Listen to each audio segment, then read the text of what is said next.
दुसरी पापडी सांगितली तुम्हाला, बरोबर. त्या तिसरी पापडी कुठे सांगितली तर मायक्रो क्लस्टर. आता पाणी मग तुम्ही पिलायचं, ते एक ग्लास भरून पिलं पाणी. आता तो अर्धा लिटरचा ग्लास आहे 700 ml चा. पोटात गेले असं वाटतंय का तुमच्याकडे? किंवा पोट जड झाले असं नाही. आपल्या घरचं पाणी ऍट टाइम 700 मिली पितो का बसले जाईल. हे पाणी तुम्ही 1 लिटर प्या, 2 लिटर प्या, 3 लिटर प्या, बसले जाईल. पोटात गेल्यासारखं वाटणार नाही.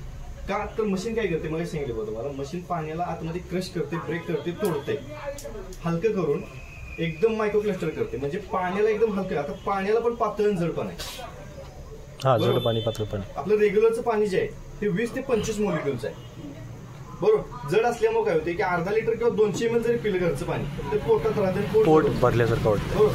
आपल्या ह्याच पाण्याला आपलं मशीन किती मोलिक्युल्स करते? 5 ते 6, म्हणजे एकदम 5 पट खाली करते, बरोबर. एकदम हलकं केल्यामुळे तुमच्या पोटात पाणी राहत नाही, डायरेक्ट पार्टला जाते. पार्टला गेल्यामुळे जिथले पेशी मेले ते पेशींना जिवंत करते, बरोबर. आता पाणी हलकं कधी होते?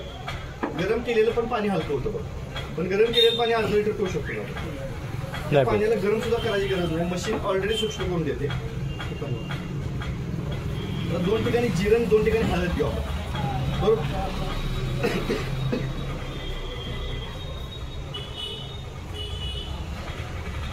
हळद काय म्हणतो बघा, अँटीऑक्सिडंट आपण हळद पहिल्यासारखे राहिले का? हळद पहिली तशी हळद होती तशी राहिले का? नाही.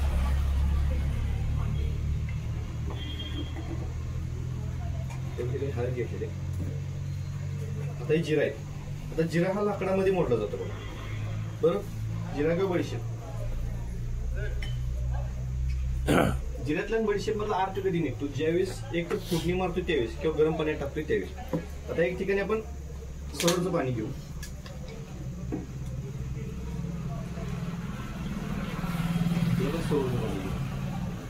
दोघांना अजून हलवलेलं नाही बरं, लक्ष. आणि एक ठिकाणी पेंगण वॉटर.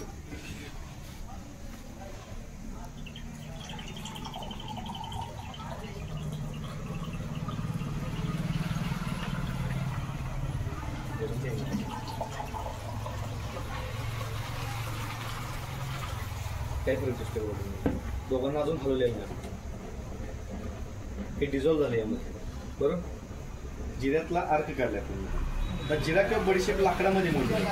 जिरा किंवा बडीशेप मधला जर अर्क काढत असेल तर शरीरात 100% पेशी आहेत. एका सुईच्या टोपीवरती लाखो पेशी बसतात. जिऱ्यात जर बडीशेप मध्ये जर घुसून काम करत असेल तर आपल्या बॉडीतले जे पेशी आहेत, मेलेल्या पेशीनं जीवन करायचं काम करते, खराब पेशीनं बॉडीतून काम करतात, बॉडीतून काय काढायचं वास घेऊन बघा.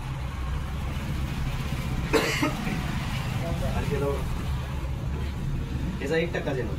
ज्यावेळेस रात्रभर ते भिजत ठेवायला पाहिजे त्यावेळेस त्यातलं पाणी निघेल.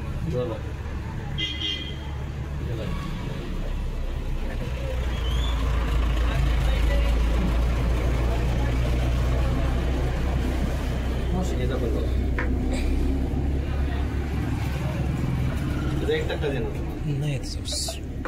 ज्यावेळेस रात्रभर ठेवायला पाहिजे त्यावेळेस असं, बरोबर. आता ह्या दोघांमध्ये काय फरक दिसतो?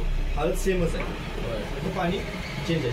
ज्यावेळेस रानातून कच्ची हळद काढतो त्यावेळेस लाल भडक असते, बरोबर. किंवा गरम पाण्यामध्ये हळद टाकतो, लाल भडक होतो, त्याचा वास घेऊन जातो. सेंद्रिय हळदीसारखा यायला पाहिजे. ह्याचा घेऊन बघा, त्याचा 1% येणार, सेंद्रिय हळदीसारखा यायला पाहिजे.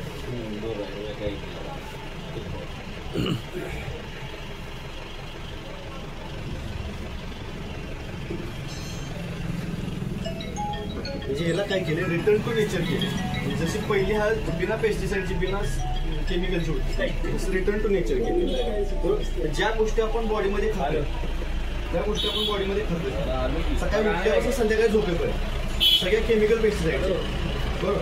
आता ह्या पाण्यामध्ये आपण जर काजू बदाम आम्ही खाल्ले काय लागत असं वाटतं मला, तो ह्याच्यामध्ये जरी खाल्लं आपण खातोय चांगलं वाटतंय आपल्याला, पण पाणी कुठलं पितोय? हेच पितोय ना रेग्युलर पाणी, बरोबर. ज्या गोष्टी लागायला पाहिजे शरीराला लागणार, आणि ह्यामध्ये जर तुम्ही चटणी भाकर जरी खाल्ली तर जेवढं शरीराला लागायला पाहिजे 100% बरोबर. म्हणजे ज्या गोष्टी आपण सकाळी उठल्यापासून संध्याकाळी झोपेपर्यंत पेस्टिसाइडच्या ज्या खातोय, जेवढं बॉडीतलं गेलेलं पेस्टिसाइड तेवढं पूर्णपणे बॉडीतून काढायचं काम करायचं. ज्या गोष्टी शरीरात चांगल्या पाहिजे त्या गोष्टी ठेवायचं काम.